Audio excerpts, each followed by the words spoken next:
PodCastle, episode 841 for Tuesday the 28th of May 2024. Pirates by E.F. Benson, read by Devin Martin and produced by Eric Valdes. Rated PG with references to grief.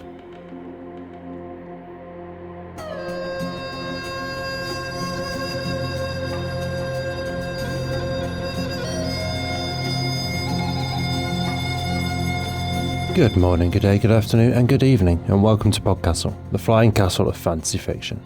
I'm your host Matt Dovey, and it is my pleasure to present for your enjoyment Pirates by E.F. Benson, narrated by Devin Martin.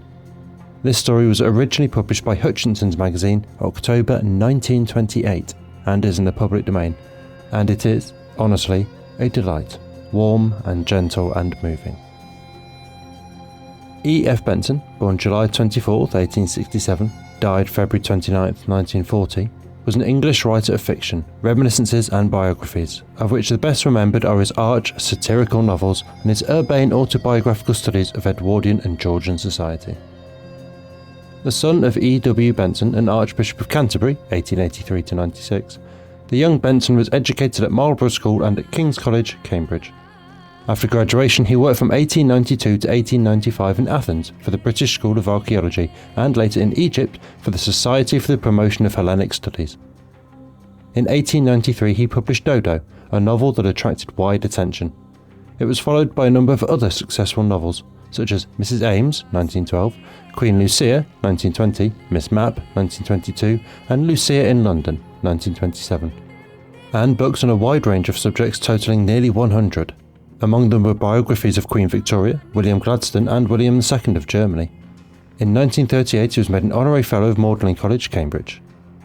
Benson's reminiscences include As We Were, 1930, As We Are, 1932, and Final Edition, 1940.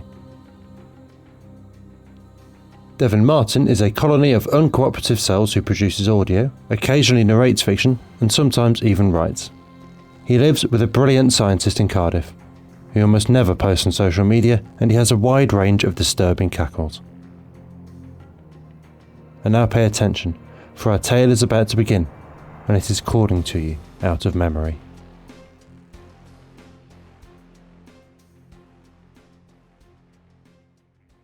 Pirates by E.F. Benson, read by Devin Martin.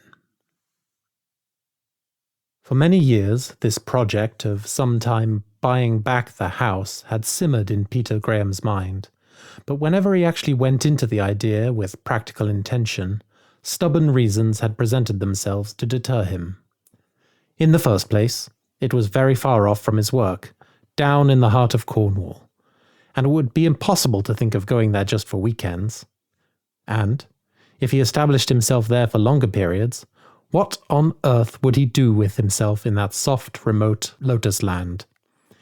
He was a busy man who, when at work, liked the diversion of his club and of the theatres in the evening. But he allowed himself few holidays away from the city, and those were spent on Salmon River or golf links with some small party of solid and like-minded friends. Looked at in these lights, the project bristled with objections.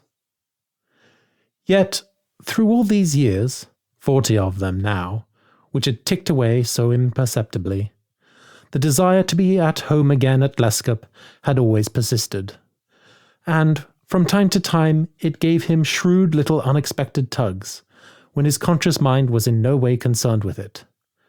This desire, he was well aware, was of a sentimental quality, and often he wondered at himself that he, who was so well armoured in the general jostle of the world against that type of emotion, should have just this one joint in his harness. Not since he was 16 had he set eyes on the place, but the memory of it was more vivid than that of any other scene of subsequent experience. He had married since then.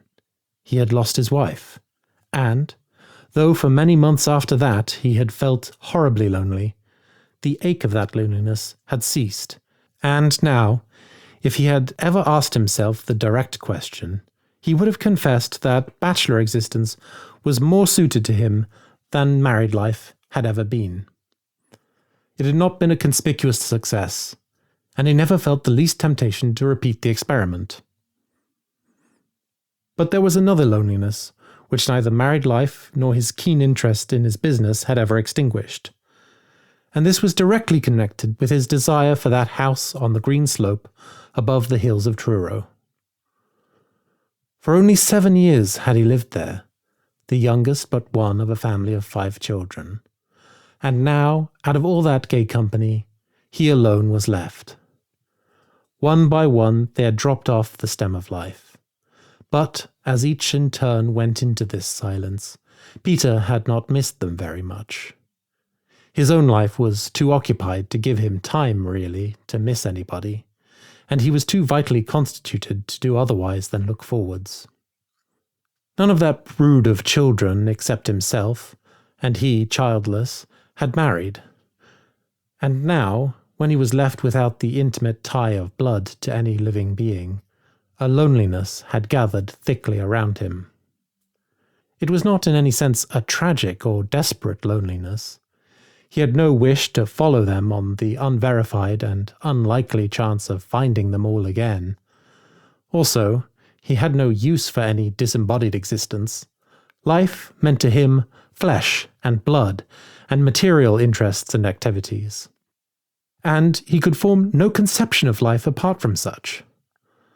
But sometimes he ached with this dull, gnawing ache of loneliness, which is worse than all others, when he thought of the stillness that lay congealed like clear ice over these young and joyful years when Lescup had been so noisy and alert and full of laughter, with its garden resounding with games, and the house with charades and hide-and-seek and multitudinous plans. Of course there had been rows and quarrels and disgraces, hot enough at the time, but now there was no one to quarrel with. You can't really quarrel with people whom you don't love, thought Peter, because they don't matter. Yet it was ridiculous to feel lonely. It was even more than ridiculous. It was weak. And Peter had the kindly contempt of a successful and healthy and unemotional man for weakness of that kind. There were so many amusing and interesting things in the world. He had so many irons in the fire to be beaten, so to speak, into gold when he was working, and so many palatable diversions when he was not, for he still brought a boyish enthusiasm to work and play alike, that there was no excuse for indulging in sentimental sterilities. So, for months together, hardly a stray thought would drift towards the remote years lived in the house on the hillside above Truro. He had, lately, become chairman of the board of that new and highly promising company, the British Tin Syndicate. Their property included certain Cornish mines which had been previously abandoned as non-paying propositions, but a clever mineralogical chemist had recently invented a process by which the metal could be extracted far more cheaply than had hitherto been possible. The British Tin Syndicate had bought the patent, and, having acquired those derelict Cornish mines, was getting very good results from ore that had not been worth treating.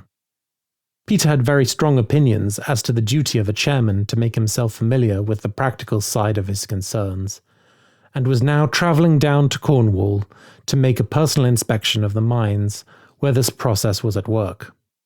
He had with him certain technical reports which he had received to read during the uninterrupted hours of his journey, and it was not until his train had left Exeter behind that he finished his perusal of them, and, putting them back in his dispatch case, turned his eye to the swiftly passing panorama of travel.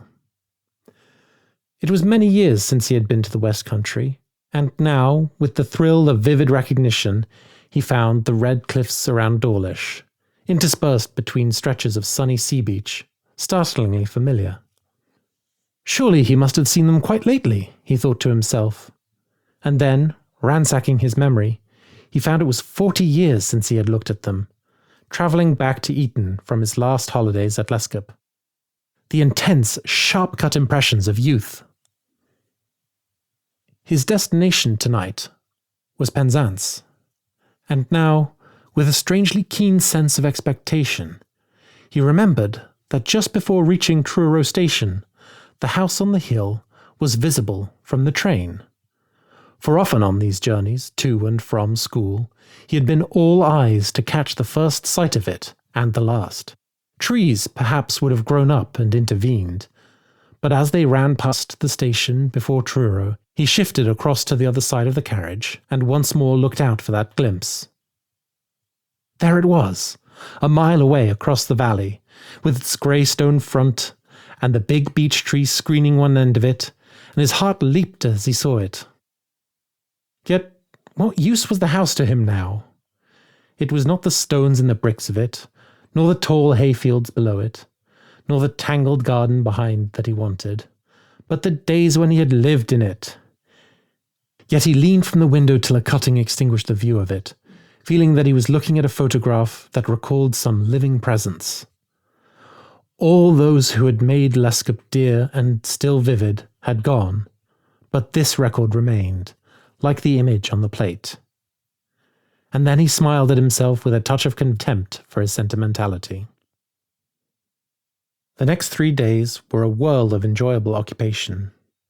Tin mines in the concrete were new to Peter, and he had absorbed himself in these, as in some new game or ingenious puzzle. He went down the shafts of the mines which had been opened again. He inspected the new chemical process, seeing it at work and checking the results. He looked into running expenses, comparing them with the value of the metal recovered. Then, too, there were substantial traces of silver in some of these ores, and he went eagerly into the question as to whether it would pay to extract it. Certainly, even the mines which had previously been closed down ought to yield a decent dividend with this process, while those where the lode was richer would vastly increase their profits. But economy. Surely it would save in the end, though at a considerable capital expenditure now, to lay a light railway from the works to the railhead instead of employing these motor lorries.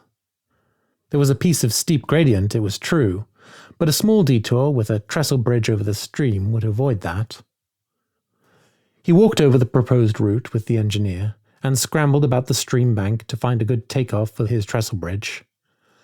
And all the time, at the back of his head, in some almost subconscious region of thought, were passing endless pictures of the house and the hill, its rooms and passages, its fields and gardens, and with them, like some accompanying tune, ran that ache of loneliness. He felt he must prowl again about the place. The owner, no doubt, if he presented himself, would let him just stroll about for a half an hour. Thus, he would see it all altered and overscored by the life of strangers living there, and the photograph would fade into a mere blur, and then blankness.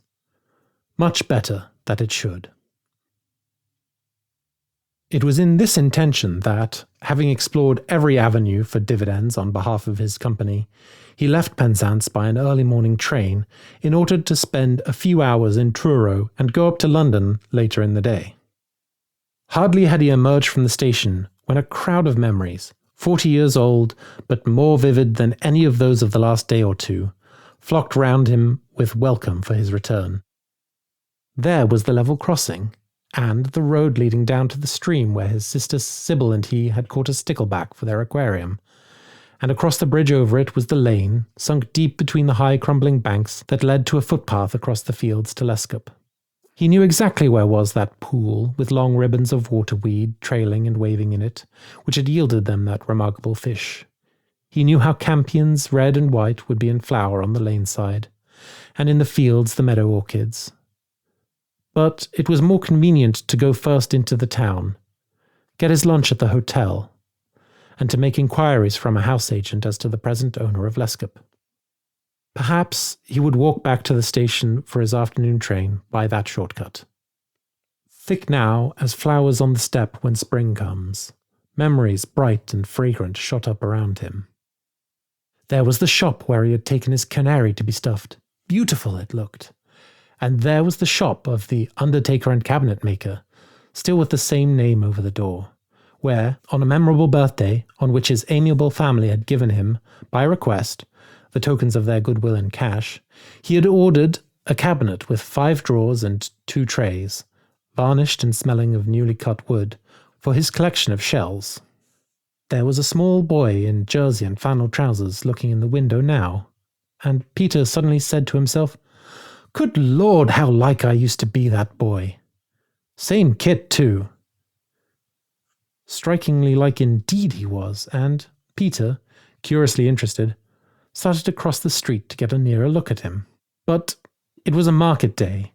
A drove of sheep delayed him, and when he got across, the small boy had vanished among the passengers. Farther along was a dignified house front, with a flight of broad steps leading up to it, once the dreaded abode of Mr. Tuck, dentist. There was a tall girl standing outside it now, and Peter again involuntarily said to himself, "Why, that girl's wonderfully like Sybil." But before he could get more than a glimpse of her, the door was opened, and she passed in, and Peter was rather vexed to find that there was no longer a plate on the door indicating that Mr. Tuck was still at his wheel. At the end of the street was a bridge over the Fowl, just below which they used so often to take a boat for a picnic on the river. There was a jolly family party setting off just now from the quay. 3 boys, he noticed, and a couple of girls, and a woman of young middle age. Quickly they dropped downstream and went forth, and with half a sigh he said to himself, "Just our number with Mamma." He went to the Red Lion for his lunch. That was new ground and uninteresting, for he could not recall having set foot in that hostelry before. But as he munched his cold beef, there was some great fantastic business going on deep down in his brain. It was trying to join up, and it believed it could, that boy outside the cabinet maker's, that girl on the threshold of the house, once Mr. Tuck's, and that family party starting for their picnic on the river. It was in vain that he told himself that neither the boy nor the girl nor the picnic party could possibly have anything to do with him. As soon as his attention relaxed, that burrowing underground chase, as of a ferret in a rabbit hole, began again. And then Peter gave a gasp of sheer amazement, for he remembered with clear-cut distinctness how, on the morning of that memorable birthday, he and Sybil started earlier than the rest from Lescup. He on the adorable errand of ordering his cabinet, she for a dolorous visit to Mr. Tuck. The others followed half an hour later for a picnic on the Fowl to celebrate the great fact that his age now required 2 figures, though one was a naught, for expression. "It'll be 90 years, darling," his mother had said, "before you want a 3rd one, so be careful of yourself." Peter was almost as excited when this momentous memory burst on him as he had been on the day itself. Not that it meant anything, he said to himself, as there's nothing for it to mean, but I call it odd.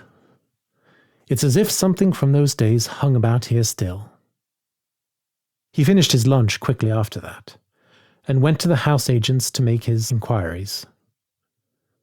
Nothing could be easier than that he should prowl about Lescup, for the house had been untenanted for the last 2 years. No card to view was necessary, but here were the keys. There was no caretaker there. "But the house will be going to rack and ruins," said Peter indignantly. "Such a jolly house, too. False economy not to put a caretaker in. But, of course, it's no business of mine. You shall have the keys back during the afternoon. I'll walk up there now." "Better to take a taxi, sir," said the man. "A hot day, and 1.5 miles up the steep hill."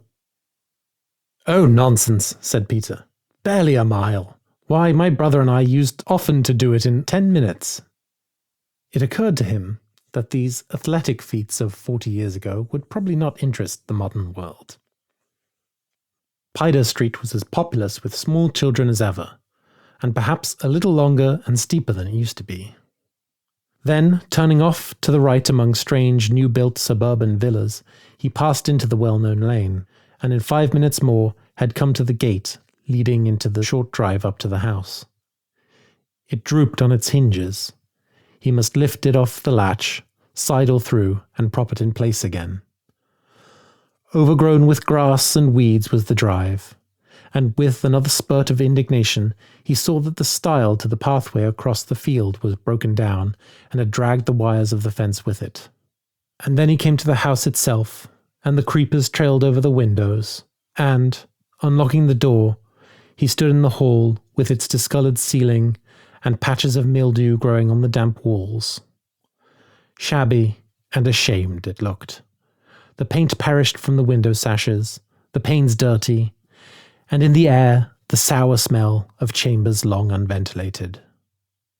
And yet the spirit of the house was there still, though melancholy and reproachful, and it followed him wearily from room to room. "You are Peter, aren't you?" it seemed to say. "You've just come to look at me, I see, and not to stop. But I remember the jolly days just as well as you." From room to room he went. Dining room, drawing room, his mother's sitting room, his father's study. Then upstairs, to what had been the schoolroom in the days of governesses, and had then been turned over to the children for a playroom. Along the passage was the old nursery and the night nursery, and above that attic rooms, to one of which, as his own exclusive bedroom, he had been promoted when he went to school. The roof of it had leaked. There was a brown-edged stain on the sagging ceiling just above where his bed had been. "A nice state to let my room get into," muttered Peter. "How am I to sleep beneath that drip from the roof? Too bad." The vividness of his own indignation rather startled him. He had really felt himself to be not a dual personality, but the same Peter Graham at different periods of his existence. One of them, the chairman of the British Tin Syndicate, had protested against young Peter Graham being put to sleep in so damp and dripping a room, and the other, oh, the ecstatic momentary glimpse of him, was indeed young Peter back in his lovely attic again, just home from school and now looking around with eager eyes to convince himself of that blissful reality before bouncing downstairs again to have tea in the children's room. What a lot of things to ask about! How were his rabbits? And how were Sybil's guinea pigs? And had Violet learned that song, "Oh, 'tis nothing but a shower"? And were the wood pigeons building again in the lime tree? All these topics were of the first importance. Peter Graham the elder sat down on the window seat. It overlooked the lawn, and just opposite was the lime tree, a drooping lime making a green cave inside the skirt of its lower branches, but with those above growing straight, and he heard the chuckling coo of the wood pigeons coming from it. They were building there again, then. That question of young Peter's was answered. "Very odd that I should be thinking of that," he said to himself. Somehow there was no gap of years between him and young Peter, for his attic bridged over the decades which, in the clumsy material reckoning of time, intervened between them. Then Peter the elder seemed to take charge again. The house was a sad affair, he thought. It gave him a stab of loneliness to see how decayed was the theatre of their joyful years, and no evidence of newer life, of the children of strangers, and even of their children's children growing up here could have overscored the old sense of it so effectually. He went out of young Peter's room and paused on the landing. The stairs led down in 2 short flights to the story below. And now, for the moment, he was young Peter again, reaching down with his hand along the banisters and preparing to take the first flight in one leap. But then old Peter saw it was an impossible feat for his less supple joints. Well, there was the garden to explore, and then he would go back to the agents and return the keys. He no longer wanted to take that short cut down the steep hill to the station, passing the pool where Sybil and he had caught the stickleback, for his whole notion, sometimes so urgent, of coming back here, had wilted and withered. But he would just walk about the garden for 10 minutes, and as he went with sedate step downwards, memories of the garden and of what they all did there began to invade him. There were trees to be climbed, and shrubberies, one thicket of syringa particularly where goldfinches built, to be searched for nests and moths. But above all, there was that game they played there, far more exciting than lawn tennis or cricket in the bumpy field, though that was exciting enough, called pirates. There was a summer house, tiled and roofed, and of solid walls, at the top of the garden, and that was home, or Plymouth Sound. And from there, ships, children that is, set forth at the order of the Admiral to pick a trophy without being caught by the pirates.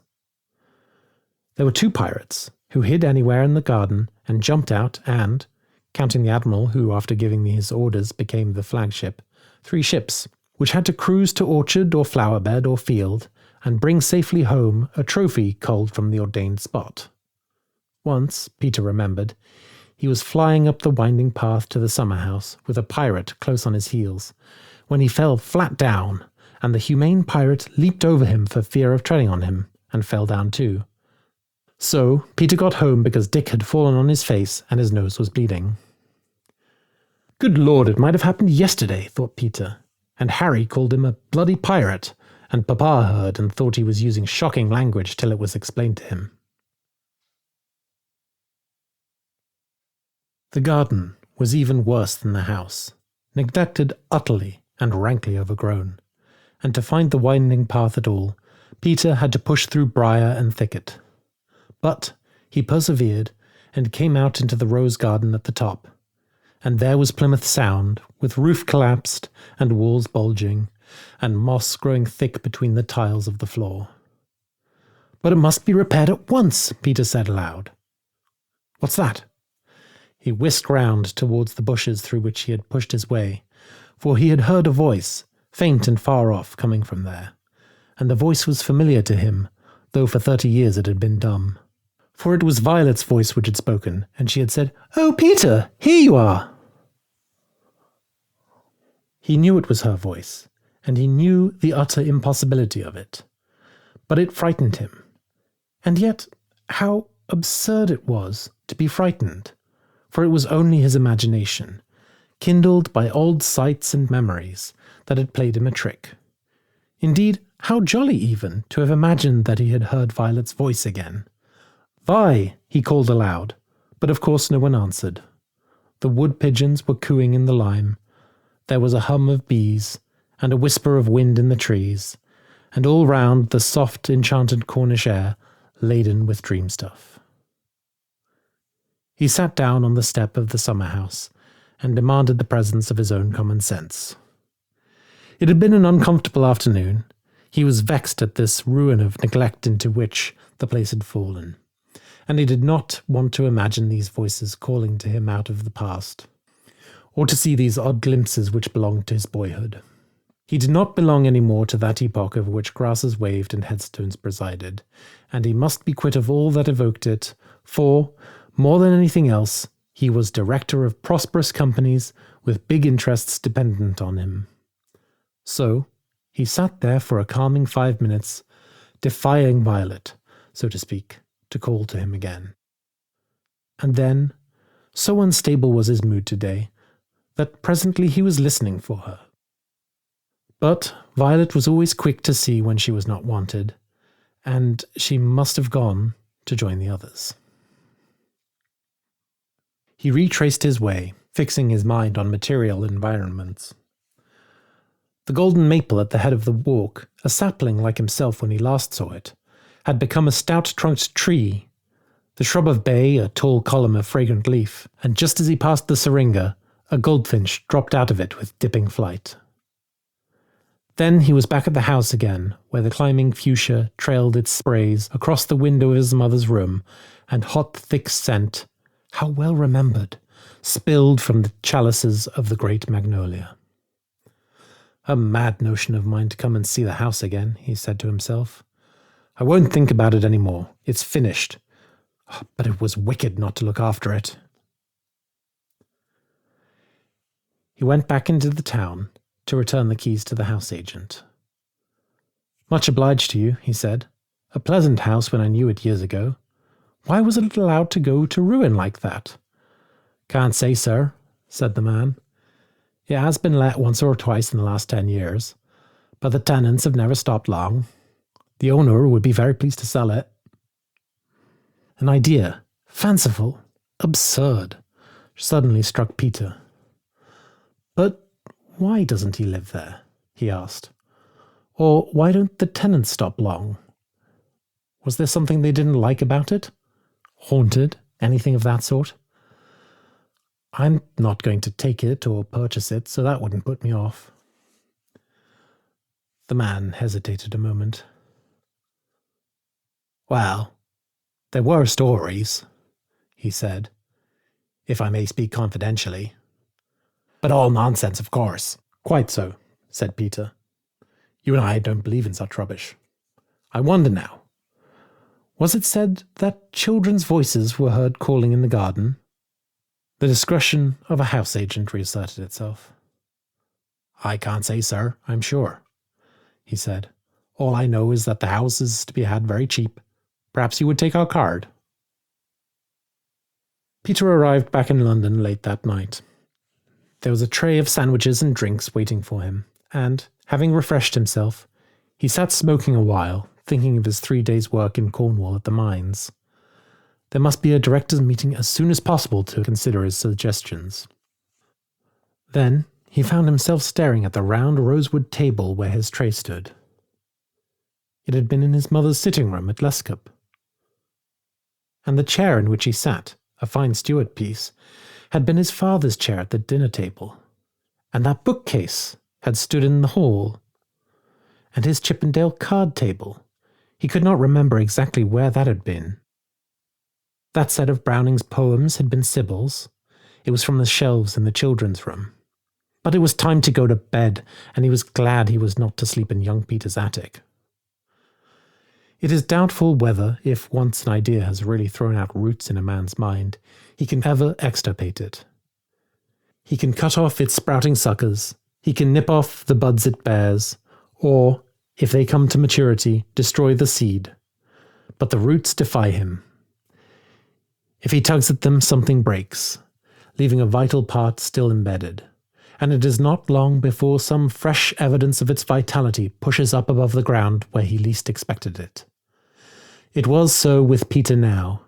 In the middle of some business meeting, the face of one of his co-directors reminded him of that coachman at Lescup. If he went for a weekend of golf to the Dormy House at Rye, the bow window of the billiard room was in a shape and size of the drawing room there. And the bank of gorse by the 10th green was no other than the clump below the tennis court. Almost he expected to find a tennis ball there when he had need to search it. Whatever he did, wherever he went, something called him from Lescup. And in the evening, when he returned home, there was the furniture, more of it than he had realized, asking to be restored there. Rugs and pictures and books, the silver on his table all joined in the mute appeal. But Peter stopped his ears to it. It was a senseless sentimentality, and a purely materialistic one to imagine that he could recapture the life over which so many years had flowed, and in which none of the actors but himself remained, by restoring to the house its old amenities and living there again. He would only emphasize his own loneliness by the visible contrast of the scene, once so alert and populous, with its present emptiness. And this butting in, so he expressed it, of materialistic sentimentality only confirmed his resolve to have done with Lescup. It had been a bitter sight, but tonic, and now he would forget it. Yet, even as he sealed his resolution, there would come to him, blown as a careless breeze from the west, the memory of that boy and girl he had seen in the town, of the gay family starting for their river picnic, of the faint welcoming call to him from the bushes in the garden, and, most of all, of the suspicion that the place was supposed to be haunted.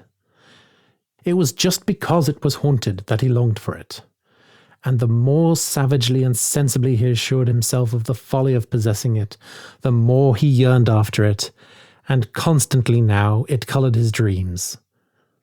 They were happy dreams. He was back there with the others, as in old days, children again in holiday time, and like himself, they loved being at home there again, and they made much of Peter, because it was he who had arranged it all. Often, in these dreams, he said to himself, I have dreamed this before, and then I woke and found myself elderly and lonely again. But this time, it is real. The weeks passed on, busy and prosperous, growing into months, and, one day in the autumn, on coming home from a day's golf, Peter fainted. He had not felt very well for some time. He had been languid and easily fatigued, but with his robust habit of mind he had labelled such symptoms as mere laziness, and had driven himself with the whip. But now it might be as well to get a medical overhauling just for the satisfaction of being told there was nothing the matter with him. The pronouncement was not quite that. "But I simply can't," he said. "Bed for a month and a winter of loafing in the Riviera?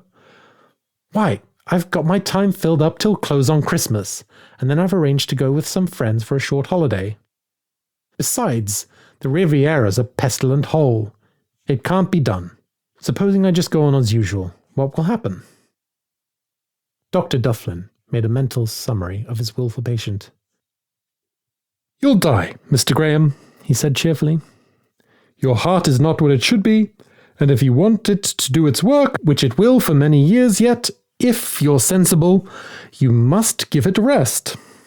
Of course, I don't insist on the Riviera. That was only a suggestion, for I thought you would probably have friends there who would help to pass the time for you.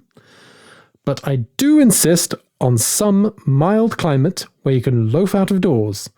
London, with its frost and fogs, would never do." Peter was silent for a moment. "How about Cornwall?" he asked. "Yes, if you like. Not the north coast, of course." "I'll think it over," said Peter. "There's a month yet." Peter knew that there was no need for thinking it over. Events were conspiring irresistibly to drive him to that which he longed to do, but against which he had been struggling. So fantastic was it, so irrational. But now it was made easy for him to yield, and his obstinate colours came down with a run. A few telegraphic exchanges with the house agent made Lescup his, and gave him the address of a reliable builder and decorator. And with the plans of the house, though indeed there was little need of them, spread out on his counterpane, Peter issued urgent orders. All structural repairs, leaking roofs and dripping ceilings, rotted woodwork and crumbling plaster must be tackled at once, and when that was done, painting and papering followed. The drawing room used to have a Morris paper. There were spring flowers on it, blackthorn, violets, and fritillaries. A hateful wriggling paper, so he thought it, but none other would serve. The hall was painted duck-egg green, and his mother's room was pink. "A beastly pink, tell them," said Peter to his secretary, "with a bit of blue in it. They must send me samples by return of post. Big pieces, not snippets." Then there was furniture. All the furniture in the house here which had once been at Lescup must go back there. For the rest, he would send down some stuff from London, bedroom appurtenances, and linen and kitchen utensils. He would see to carpets when he got there. Spare bedrooms could wait. Just 4 servants' rooms must be furnished, and also the attic, which he had marked on the plan, and which he intended to occupy himself. But no one must touch the garden till he came. He would superintend that himself, but by the middle of next month there must be a couple of gardeners ready for him. "And that's all," said Peter, "just for the present." All, he thought, as, rather bored with the direction of matters that usually ran themselves, he folded up his plans. Why, it's just the beginning, just underwriting. The month's rest cure was pronounced a success, and with strict orders not to exert mind or body, but to lie fallow, out of doors whenever possible, with quiet strolls and copious restings, Peter was allowed to go to Lescup. And, on a December evening, he saw the door open to him and the light of welcome stream out onto his entry. The moment he set foot inside, he knew, as by some interior sense, that he had done right. For it was not only the warmth and the ordered comfort restored to the deserted house that greeted him, but the firm knowledge that they whose loss made his loneliness were greeting him. That came in a flash, fantastic and yet soberly convincing. It was fundamental, everything was based on it. The house had been restored to its old aspect, although he had ventured to turn the small attic next door to young Peter's bedroom into a bathroom. After all, he thought, it's my house and I must make myself comfortable. They don't want bathrooms, but I do, and there it is. There indeed it was, and there was electric light installed, and he dined, sitting in his father's chair, and then pottered from room to room, drinking in the old friendly atmosphere, which was around him wherever he went, for they were pleased. But neither voice nor vision manifested that, and perhaps it was only his own pleasure at being back that he attributed to them. But he would have loved a glimpse or a whisper, and from time to time, as he sat looking over some memoranda about the British Tin Syndicate, he peered into the corners of the room, thinking that something moved there, and when a trail of creeper tapped against the window, he got up and looked out. But nothing met his scrutiny but the dim starlight, falling like dew on the neglected lawn. "They're here, though," he said to himself, as he let the curtain fall back. The gardeners were ready for him the next morning, and, under his directions, began the taming of the jungly wildness. And here was a pleasant thing, for one of them was the son of the cowman, Calloway, who had been here 40 years ago, and he had childish memories still of the garden where, with his father, he used to come from the milking shed to the house with the full pails. And he remembered that Sybil used to keep her guinea pigs on the drying ground at the back of the house. Now that he said that, Peter remembered it too, and so the drying ground, all overgrown with brambles and rank herbage, must be cleared. "Yes, sure, nasty little vermin, I thought them," said Calloway the younger. "But 'twas here Miss Sybil had their hutches and a wide run for 'em, and a rare fuss there was when my father's terrier got in and killed half of them, and the young lady crying over the corpses." That massacre of the innocents was dim to Peter. It must have happened in term time when he was at school. And by the next holidays, to be sure, the prolific habits of her pets had gladdened Sybil's morning.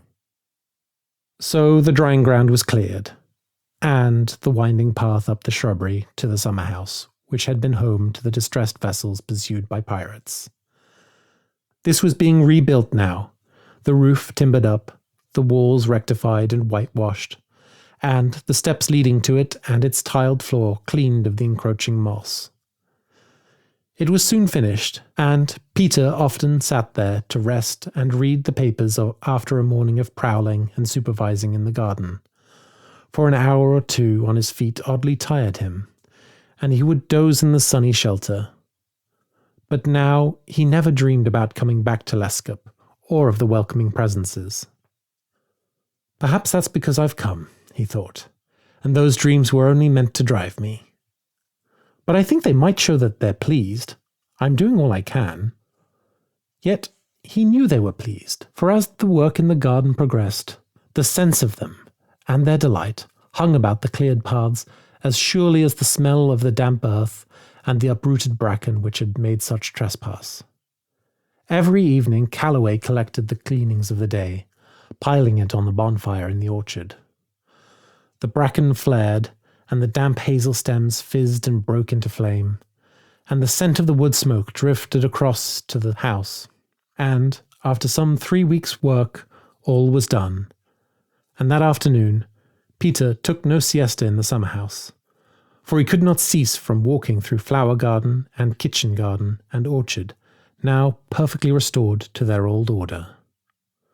A shower fell, and he sheltered under the lime where the pigeons built, and then the sun came out again, and in that gleam, at the close of the winter day, he took a final stroll to the bottom of the drive, where the gate now hung firm on even hinges. It used to take a long time in closing, if, as a boy, you let it swing, penduluming backwards and forwards, with the latch of it clicking as it passed the hasp. And now he pulled it wide, and let go of it, and to and fro it went, in lessening movement, till at last it clicked and stayed. Somehow, that pleased him immensely. He liked accuracy and details. But there was no doubt he was very tired. He had an unpleasant sensation too, as of a wire stretched tight across his heart, and of some thrumming going on against it. The wire dully ached, and this thrumming produced little stabs of sharp pain. All day he had been conscious of something of the sort, but he was too much taken up with the joy of the finished garden to heed little physical beckonings. A good long night would make him fit again, or, if not, he could stop in bed tomorrow. He went upstairs early, not the least anxious about himself, and instantly went to sleep.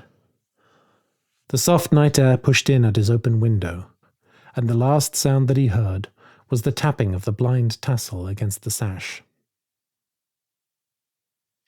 He woke very suddenly and completely, knowing that somebody had called him.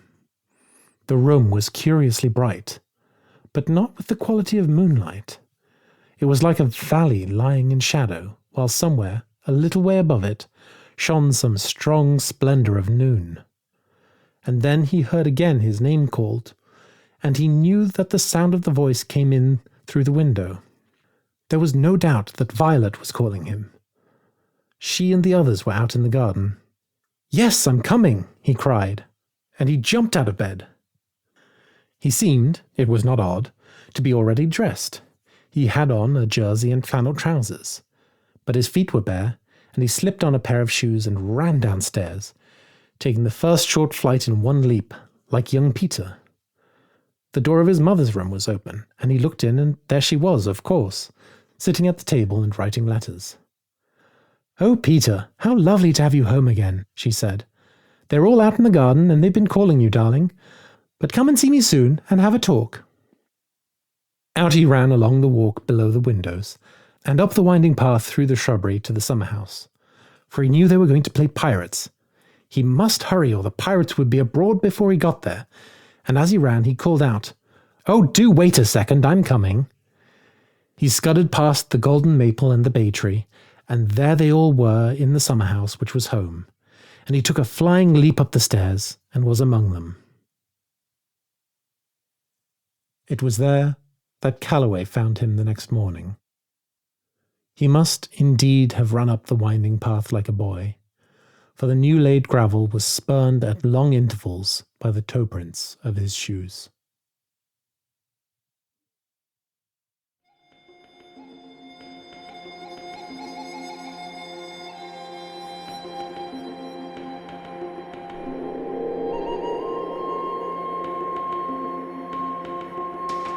And welcome back. That was Pirates by E.F. Benson, and if you enjoyed that, then Pseudopod have run 3 of his tales in the past 2. Episode 793, And No Bird Sings, Episode 300, The Step, and Episode 702, At the Farmhouse, which, as it happens, I narrated. There was such a deep and marvellous warmth running through this one, both a nostalgic yearning for childhood joys. Oh, how I wish house sales had a clause wherein you were allowed to go back once a year and stand in your old room again. But also the warmth of a good death. The hope that, even in loneliness, one might find the comfort of love still, and feel its touch upon you. I don't believe in an afterlife, or reincarnation, or in anything but this brief span before us now. And so I believe in making the most of it, of being the best you can in those years, of making the world a better place for everyone around you while you step through it. I have, unfortunately, attended too many funerals in recent years, and every time it has struck me that I hope there is barely standing room at my funeral, that the room is so crowded the crowd can barely fit in. And on the face of it, this shouldn't matter to me. I'll be dead, after all. My awareness ended, and by the very nature of the event, I will never know nor care how many attend. So what I'm really hoping for is that I've had a positive impact on so many people that they feel compelled to pay their respect. And so I don't think it is for my benefit at all. It is for theirs, the people around me, in that I have done right by them in all the years before. If the full room is the ends, the means of a life well lived is the true point. I'd like to end on something written a full 100 years after today's story. Something I shared on a friend's timeline after he died last year, a week before his 40th birthday. It's a tweet by Pet Furniture, and it makes me choke up every time. I hope death is like being carried to your bedroom when you were a child and fell asleep on the couch during a family party. I hope you can hear the laughter from the next room.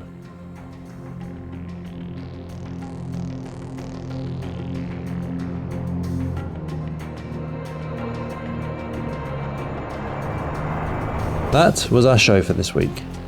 On behalf of everyone at PodCastle, your co-editors Shingai Enjoro Kagunda and Eleanor R. Wood, assistant editor Caitlin Tavanovich, audio engineers Devin Martin and Eric Valdes, and our many wonderful first readers, Andrew Cahoe, Craig Jackson, Amalia Harrington, Julia Patt, Kieran Corsaini, Ryan Cole, Sarah S. Messenger, Shrikripa Krishna Prasad, Tava Nova, Tierney Bailey, Zeev Witties, and myself, Matt Dovey. Thank you for letting us share another story with you. The legal bit. PodCastle is part of the Escape Artists Foundation, a 501c3 non-profit, and this episode is distributed under the Creative Commons Attribution Non-Commercial No Derivatives 4.0 international license. That means you can share it, and please do, but you cannot sell it and you cannot change it. If you want specifics, check creativecommons.org. Our music is by Shiva in Exile. Everything we do on PodCastle is 100% donor funded, and if you'd like to support what we and the rest of EA do, please join us on our Patreon at patreon.com/EApodcasts. Prefer another method? There's details for supporting us via Twitch, Amazon Prime, Ko-fi and PayPal on escapeartist.net. We'll be back next Tuesday with another fantastic tale. In the meantime, you might care to check out our sister podcasts, Escape Pod for science fiction, Pseudopod for horror, Cast of Wonders for YA speculative fiction, and Catscast for speculative cat stories. If your heart belongs to us though, we'll see you next week. Be safe and be kind.